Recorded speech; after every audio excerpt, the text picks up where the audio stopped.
நாங்க தாய்லாந்து போனதே ஒரே ஒரு ரீசன் தான், விராட் கோலியை மீட் பண்றதுக்கு.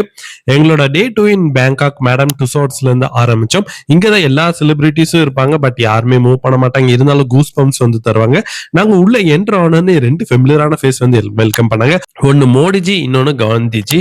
சோ ஒரு செகண்ட் நாங்க வந்து அவங்க வேக்ஸ்ங்கிறதே மறந்துட்டோம். அதுக்கப்புறம் வேர்ல்ட் லீடர்ஸ் இருக்கிற ரூமுக்கு வந்து போயிருந்தோம். பராக் ஒபாமா ஏற்கனவே நாங்க வருவோம் தெரிஞ்சு பயங்கர ஸ்மைலிங்கா இருந்தாரு. அண்ட் குயின் எலிசபெத் பயங்கர ராயலா நின்னுட்டு இருந்தாங்க. அண்ட் ஆல்பர்ட் ஐன்ஸ்டைன் நான் சால்வ் பண்ணதா ப்ராப்ளமாடா அந்த மாதிரி ஒரு ஃபேஸ் எக்ஸ்பிரஷன் வச்சிருந்தாரு. அண்ட் மார்க் ஜக்கர்பர்க் ஃபேஸ்புக்ல ஏதாவது நோண்டிட்டு இருந்தாரு. அண்ட் அடுத்த ஃபுட்பால் லெஜெண்ட்ஸ்ல இருந்தாங்க, Cristiano Ronaldo, Wayne Rooney, David Beckham எல்லாத்தையும் ஒரே இடத்துல மீட் பண்றது சூப்பரா தான் இருந்தது. அங்க வர்ச்சுவல் கோல் கிக் கேமும் இருந்தது. அங்க நாங்க விளையாண்டது மட்டும் இல்லாம வேர்ல்டு கப்பே ஜெயிச்ச மாதிரி பயங்கரமா செலிப்ரேட் பண்ணிட்டு இருந்தோம். அண்ட் ஃபைனலி நாங்க வெயிட் பண்ணிட்டு இருந்த moment, god of cricket Sachin டெண்டுல்கரை வந்து பார்த்தோம். Perfect smile, perfect statue.